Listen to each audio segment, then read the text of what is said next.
So I'll just mention that today in the Jewish calendar is a fast day.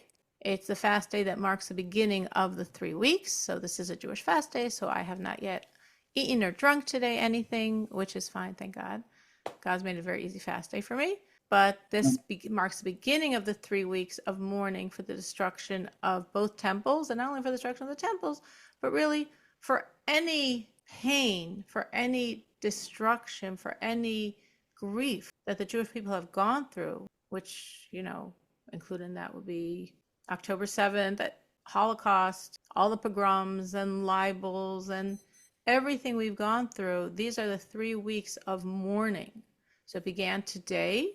It continues for 3 weeks until 3 weeks from today, which is the crescendo, so to speak, of the 9th of Av. We will not have class on the 9th of Av, but I'll remind you a week before. You don't have to remember it, because that day you're so limited what Torah you can learn. It would sort of be difficult to run a class. And basically in this time we limit, we don't listen to music, we don't make weddings, we don't purchase anything or we would make a blessing of Shehechianu. Shehechianu is a blessing like, oh wow, this is so special, this is so new. So a food item that requires Shehechianu we won't say in these 3 weeks, or a purchase, it would have to be a pretty large purchase like a car, something like that. That would be a Shehechianu we don't do. So we sort of limit the joy factor in a small way. And then the final 9 days of these 3 weeks is much more intense limitations, much more intense limitations. And then the last day is really that day designated to feeling the pain of the loss, which at the same time means really being focused on the rebuilding. Throughout this entire 3-week period, we're really not supposed to be walking around mourning. That's not exactly what God wants. We follow Jewish law, and therefore there are things we do that express mourning. But the main energy is really supposed to be energy of rebuilding. The Rebbe started this concept that every day of the 3 weeks we learn something about the second temple, the building of the temple, which for us the laws of building of the temple are basically the second temple. And why do we do this? Because there's a midrash that says that when Ezekiel was in Babylonia with the Jews, and God showed him a vision of the ultimate temple. And he said, go share this with my children. And Ezekiel said, how can I do this? They're in exile. I'm going to tell them about the temple. It'll be painful. Wait for them to get back to Jerusalem, back to Israel, and then I'll share with them this vision. And God said, just because my children are in exile, my temple should also be destroyed. Share this with them. Learning about the temple is building it. So therefore, during these 3 weeks dedicated to the destruction of the temple, we don't want to focus on mourning, because what do we gain from that? We want to focus on rebuilding. So we rebuild by studying the laws of the temple every single day, and in general having a perspective that these 3 weeks are a very auspicious time for redemption, for getting back that temple, for getting back the whole state of world that a temple means, a world of redemption, a world of Mashiach. So that starts today and lasts for 3 weeks. The reason why we have the mourning piece, and I'm saying the Mashiach piece, is because in essence, the destruction of the temple, of course, is a tremendous tragedy. It's absolute mourning. But we trust God, and we know that God doesn't just destroy. I mean, he follows the rules of Torah. And in the rules of Torah, you're not allowed to even take one stone. There's no bricks. One stone off the altar. And God's going to burn down a whole temple? That's not really much following his laws. So when are you allowed to do this? When are you allowed to break down a temple? Well, the only exception to the rule in Jewish law to break down a temple is to rebuild a far better one. So the fact that God destroyed the temple, yeah, you could say the Babylonians, you could say the Romans, but it's all God.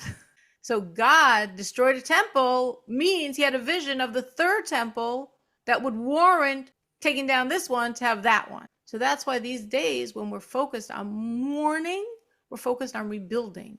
The core of the mourning is the rebuilding.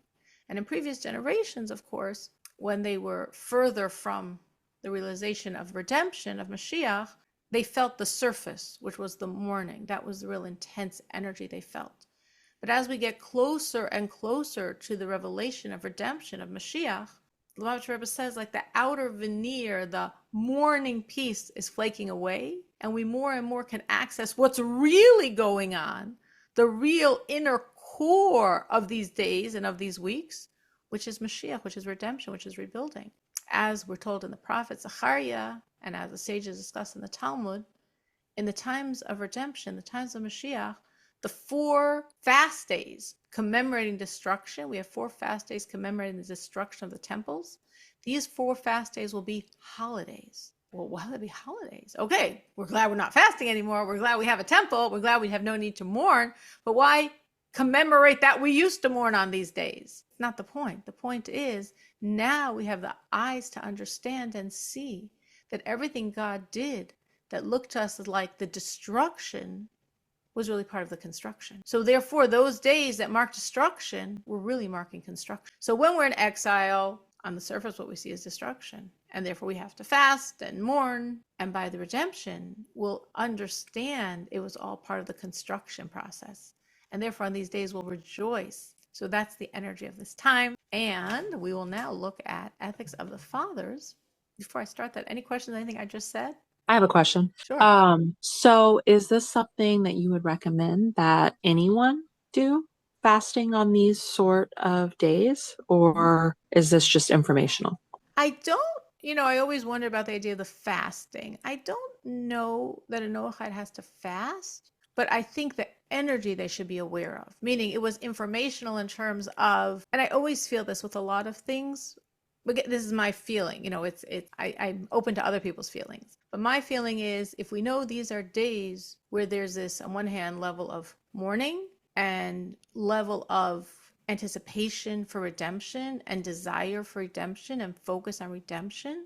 So I feel a Noahide serving God, dedicating life to God, should be in tune to these energies. So for example, it wouldn't be the best time if you can avoid it to take trips and do things like that. Or, even you could take upon yourself, let's say maybe I'm not going to listen to music, to have this sense of the mourning element. But I don't think that has to be really emphasized because that's not really what we emphasize now. We do it because we got to keep law. But you don't have to keep those laws. So you don't really have to do that. But what we really emphasize during these 3 weeks is rebuilding, is focusing on the 3rd temple. So the idea of learning about the 3rd temple during these 3 weeks, I think, is equally applicable to a Noahide. The idea of focusing on redemption, especially during these 3 weeks and getting more intense the last 9 days, and ultimately that final day, which is 3 weeks from today, that I think would be very, very relevant for Noahide. In terms of literally fasting, I don't think so, only because if we didn't have to according to Jewish law, we wouldn't. We got to keep law, so we do. But the focus of our energy is this is such auspicious time to bring redemption because these are 3 weeks dedicated to the destruction, which means 3 weeks dedicated to the construction. So that would be, I would think, the most appropriate thing for a Noahide is to look at these 3 weeks as wow, this is a special time that I really want to maybe add something, perhaps the idea of learning about the temple every day or learning about redemption every day. Something that makes me aware, maybe giving an extra coin to charity every day of these 3 weeks with the thought of this should bring the redemption closer. Something that makes practical that this is a time where the redemption is so, so, so close, so on the surface, so something we want to access. That makes sense. Thank you. Sure, that would be my thoughts. Again, somebody else could tell you something different. Let us look at chapter 6. As I said, this is the second time around that we're doing ethics of the fathers. Again, we do it from Passover until Rosh Hashanah, which means we do it 4 times. So chapter 6 is the final chapter, which means we just completed the second time around. Got 2 more to go. But last time we didn't do chapter 6. So this is the first time we're doing it for ourselves this year. So we're going to start in the beginning. I'm trying to remember exactly what we're holding to continue moving from that point. But as far as I see, we did not do it this year yet. So looking in chapter 6, in the Siddur, in the Chabad prayer book, the Ethics of the Fathers is right after the afternoon prayers of the Sabbath, Mincha of Shabbos, because that is when we say it. Meaning after we pray the afternoon prayer, then we would say a chapter, or towards the very end when we run out of time, 2 chapters of Ethics of the Fathers. So that's exactly where you find it in the prayer book. So looking inside, interesting because it begins, the sages taught this chapter in the language of the Mishnah. Let me explain to you what that means. And actually, because we just spoke about the messianic times we're in, I'm going to explain it a little more deeply than I normally do. in this class forum. This Could it, chapter, could you tell me where to find it in the sure, Siddur? if you're looking in a regular prayer book, it's on page 229. Okay, thank you. This Okay. chapter is I'll call it a fake out, which of course is not the right term for it. This chapter is not really part of Ethics of the Fathers. Ethics of the Fathers is part of Mishnah. We've discussed, of course, we had a class explaining the whole evolution of how the law was recorded. And Mishnah is the first systematic, official codification of Jewish law. And the Mishnah of Fathers, Ethics of the Fathers, is 5 chapters. But our sages added on to it, so to speak, another chapter that's not part of the Mishnah, that's actually called technically a brisa. The term brisa means outside. What that meant was, if you remember the history, if you don't remember, it was a long time ago that when I gave this class, I'll just briefly remind you. Originally, the only thing written down was the written Torah. The books of Torah, the 5 books of Moses, the books of the prophets, the books of the writings, what we call Tanakh, what we call scriptures, the 24 books. At the same time that Moses went up to God and received, so to speak, the 5 books, he also received the entire oral Torah, all of law, but he didn't write it down. It's supposed to be oral. So he comes down, and over 40 years, he teaches it to the Jewish people, but it's not written down. And for hundreds and hundreds of years, the Jewish people are learning the oral law oral. I mean, of course, they're learning it mentally and they're conveying it in speech, but we don't write it down. It's oral. And then we come to the destruction of the Second Temple. To figure this out very quickly in my brain, we're talking about, I'd say roughly, and this is very rough, about 1,300 years after the giving of the Torah. That was a very rough guesstimate. So for some 1,300 years, the oral Torah has been studied and transmitted orally. And now, after the destruction of the Second Temple, life is crazy. There's so much oppression by the Romans. Life is so difficult that there's a fear that the oral Torah will be forgotten. And therefore, the head, the leader of the Jewish people, as we will call the Rebbe of the Jewish people, Rebbe Yehuda Hanasi, Judah the prince, he said, we got to write it down. Because if we don't write it down, it'll be forgotten. So to write it down, we have to codify it. We have to make the text. And that's what they did in his study hall. Meaning it wasn't only a him project, it was him and all the sages. And they codified and made 6 orders of Mishnah. This is called Mishnah. Mishnah has the same letters as the word neshama, soul. These are very cryptic laws, but they're really very soul relevant. And in them, they codified the basic core oral Torah. And they finished, we're done. The 6 orders of Mishnah are codified. And then they're like, but what about that? Let's add that. And what about that? Well, sorry, the 6 orders are codified. We're done. The book is closed. So what do? Well, we'll add more chapters, but these chapters are not already Mishnah. Mishnah was closed. We closed the book. So what are we going to call these chapters? Brisa. These were said outside the orders of Mishnah, meaning the same rabbis, the same minds, the same voices that are codifying the Mishnah are creating the chapters of Brisa. But they're Brisa, they're outside because we closed the books, we finished. I'm sure we can relate to this in life when we do a project and then you're like, oh, what about that one? Oh, I should have added that memory. Oh, I should have put in that picture. Oh, this would have been so good. It's done. It's closed. You want to have a little postscript? Add your stuff after. That's a brisa. Okay. Why am I explaining all that? Because this chapter, chapter 6, is a brisa. It was added after. It's stylistically like the other 5 chapters of Ethics of the Fathers. These are ethics. All of the ethics in chapter 6 revolve around the concept of Torah. But these are ethics similar to the style of the first 5 chapters, but they were said after the books were closed. So it's a brisa. That's the facts.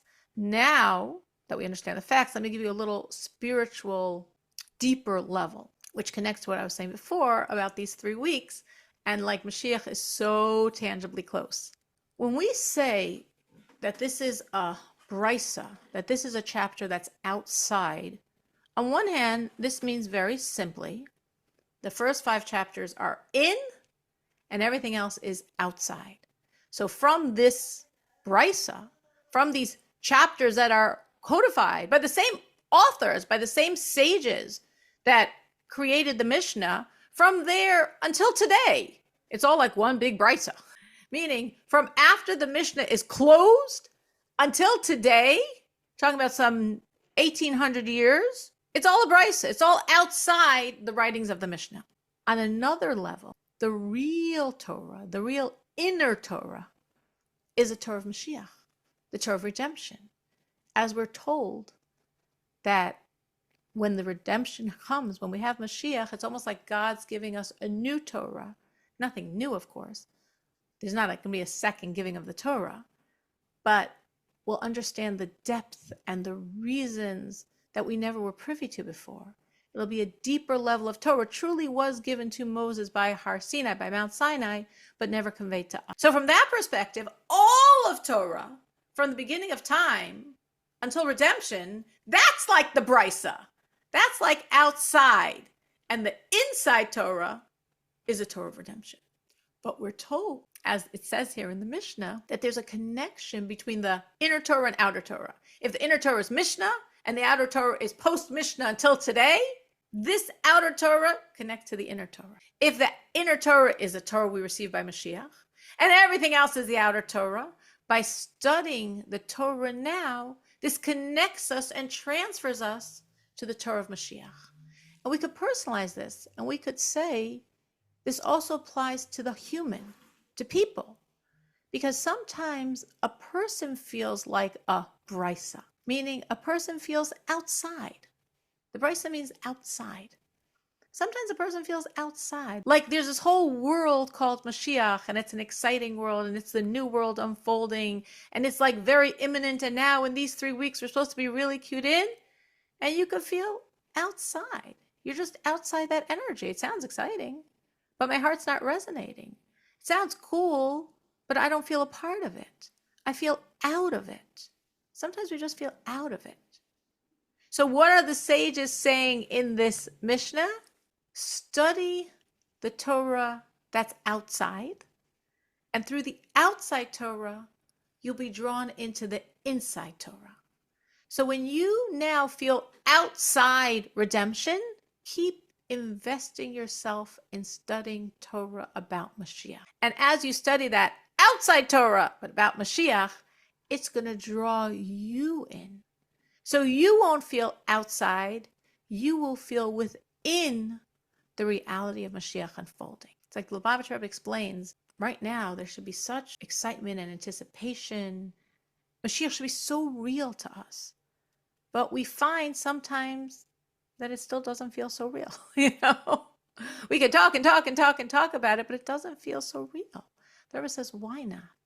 Because every one of us is stuck in our own inner exile. There's the exile in the world, and then there's the exile in our mind and heart.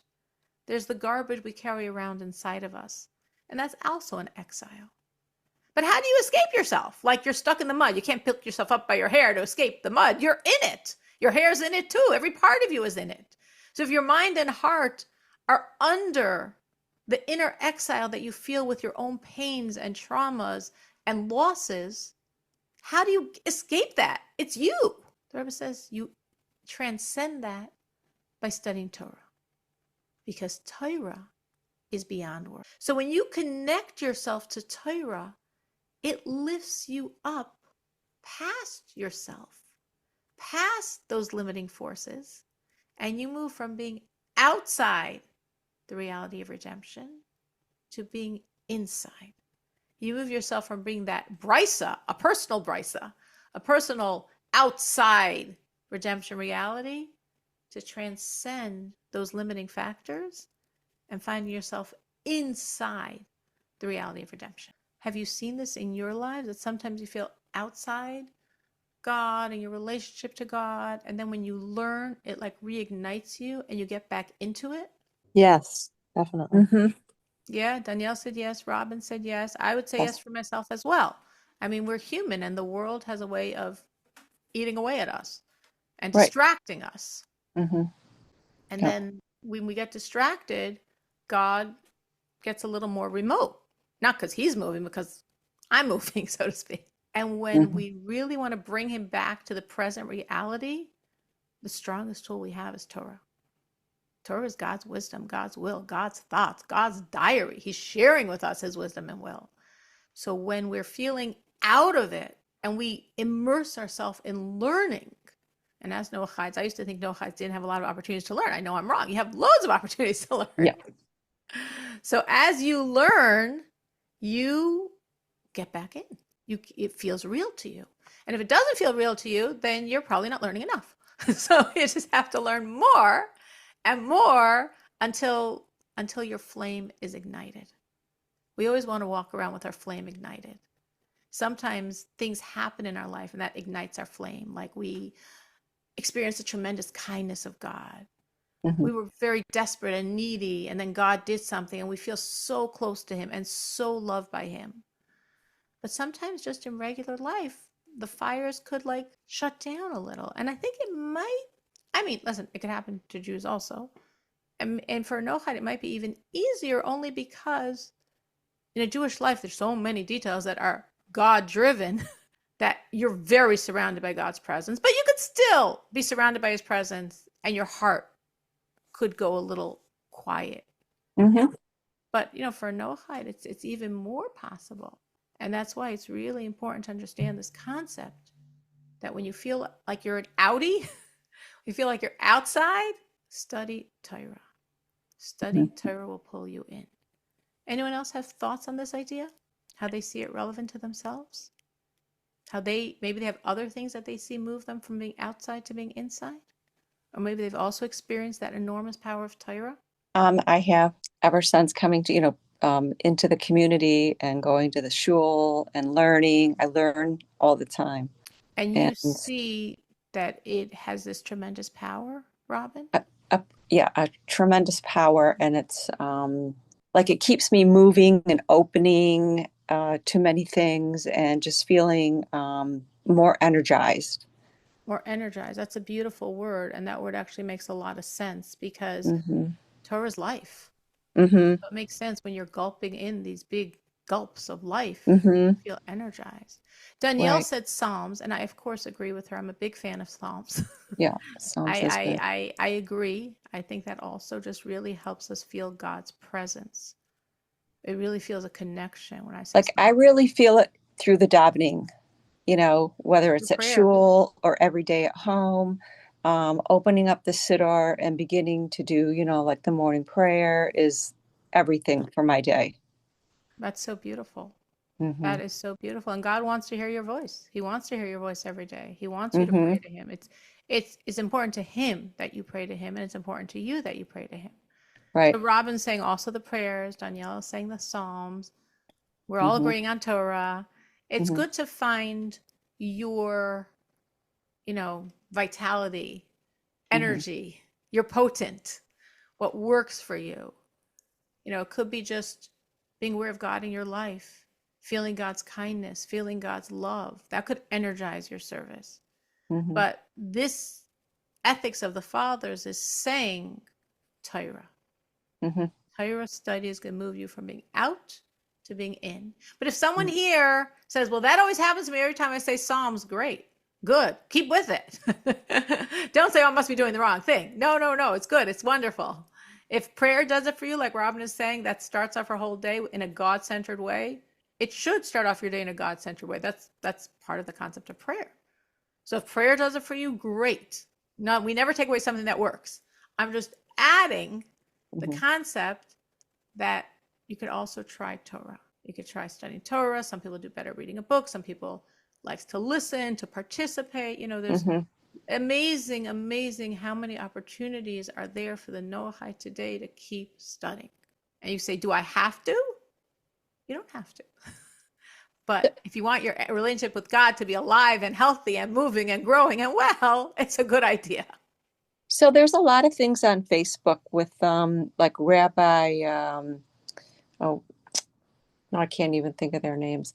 But, a lot of the rabbis have Facebook things, little stories that are going on. And sometimes they have their classes online, and you can like listen to an hour or two class.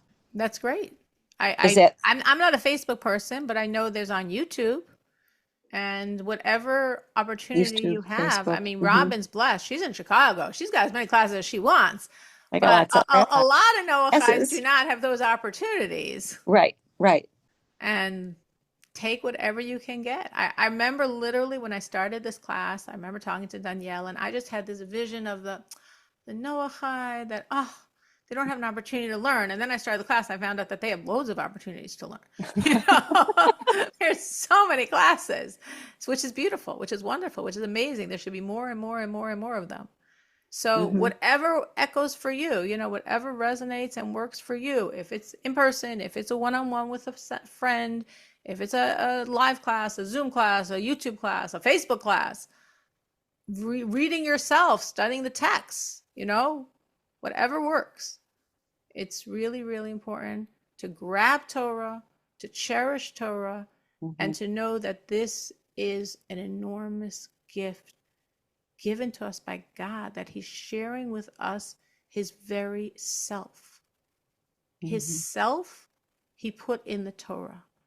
The first word of the Ten Commandments in the Hebrew is anochi, which means I. But that's not the usual Hebrew word for I. That's actually not the Hebrew word for I. The Hebrew for I is ani. So you say, what's anochi? They explain that anochi is an acrostic for 4 Aramaic words. I'm going to say in Aramaic because otherwise the acrostic won't make sense. Ana nafshi kesavas yahavis. I assume nobody here knows Aramaic, but ana nafshi kesavas yahavis means I put myself in the writings. What God is saying is, when I'm giving you my Torah, I'm giving you myself. I put myself in the writings of the Torah. You want me? Take Torah. You want more of me? Take more Torah. Through Torah, you get me. So studying Torah is not something primarily that's intellectual. Of course, Torah could be very intellectual, but it's much more than intellectual. It's giving us God. That's the idea of Torah. Torah gives us God. And that's why when you feel on the outside, the strongest way to get pulled in is by Torah. Now, it's interesting because Danielle said Psalms, and I think Psalms have a very special power because Psalms are a part of Torah and a prayer, meaning I said Torah, Robin agreed with me and said prayer, and Danielle said Psalms, and Psalms are a synergy of Torah and prayer, meaning Psalms are one of the 24 books of the written Torah. But when Danielle is saying Psalms and when I am saying Psalms, we say it as a prayer. We're not studying it. We're not analyzing its meaning. We might or might not be conscious of what the words mean. We're connecting to the prayer element, but it is words of Torah. It does have the power of Torah as well. And I think that might be part of the secret of why Psalms are so, so powerful, as this literally synergy of this enormous tool we have called prayer and this enormous tool we have called Torah. And Psalms is a bit of both. But it's like God's giving us a free gift. I'm here. If you want me, just take me. If you're not interested, okay, you can move on. And we're like, yeah, I think I want God. Okay, God says, take me, study me. You have me. I'm yours. That's the enormous, enormous power that God invested in Torah. What we have in this first Mishnah is really what would come when somebody is studying Torah, how they get affected and changed. So I'm not going to read you the list that is stated in the first Mishnah called Mishnah. I'm going to ask you, do you see that as you've studied Torah, you've changed? Yes, I think it's impossible not to. Yep. Give me one way, Danielle. More mindful and more aware of every decision I make, everything that happens in my life, more mindful of God, where it's coming from. The little things are sometimes harder to not react to, but, like some of the little day-to-day things, but just in general, it makes life more joyous. Well, I think what you're saying is so true because a lot of times when it's something that we know is big, like our guns are out, our muscles all revved and we're all focused and using all of our tools. And for something Yeah. little, we just become ourselves. I remember this very clearly with myself, just in terms of trusting God. This little vignette that happened in my personal life a few years ago. On Passover, we don't buy any food products. Everything we buy in advance. Not all Jews do that. That's a extra stringency that my family has, that we don't buy on Passover any food products. Which always means, first of all, every year you have to like buy everything in advance, and you sometimes buy way too much, and sometimes you don't buy enough, whatever. It just adds to the, joy of Passover. So one year, as I think happened many years, the oil was running out. Oil is sort of a critical ingredient on Passover. And I was like, oh my gosh, and I'm trying to like cut off the chicken fat and make that into oil. I'm a little stuck. I can't buy anything. There's a lot of cooking. Like we go through like for maybe like 30 dozen eggs over Passover. We go through a lot of food, a lot of cooking, need a lot of oil. I remember my daughter said to me, Racha, many years ago, she said, Ma, you trust God for everything. Just trust God that the oil will last. And I was like, she's right. And I did, and it did. So, when I'm thinking of big things in my life, of course I trust God. But I forget to trust God that the oil will last the whole Passover. But it's the same concept. So I totally understand what you're saying, Danielle, that we know for the big things all of the right thoughts, and sometimes we forget the little things is really the same right thoughts. But that's a amazingly true way that you've changed. Someone else that sees, of course, they've changed through studying Torah. Anyone else that would like to share on that point? I think for me, more God conscious, and at times, sometimes I feel I fail, like I should be better than what I'm doing. And then the thought comes, you're doing what you can, I didn't come into, there was one rabbi that said, like, you go through what you go through to get to where you are. And that meant a lot. I was looking for something, well, really the last several days, and couldn't find it. And I went into this little thing I have in my kitchen, and I still couldn't find it.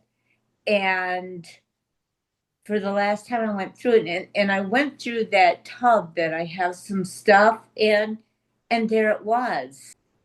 After I said a little prayer, God, if you can help me find this. And I don't know how many times I had gone through that. And it's almost like, again, the thought came up like, God is here. And if you only like go into Torah, seek him, that things will come about. Not like it's always material in that, but in the spiritual realm. In both. That, in yeah. both, in the spiritual and in the material. I'm glad you found it. Yeah, I did too. But it was just crazy. And sometimes I think I'm not doing enough, reading enough and that.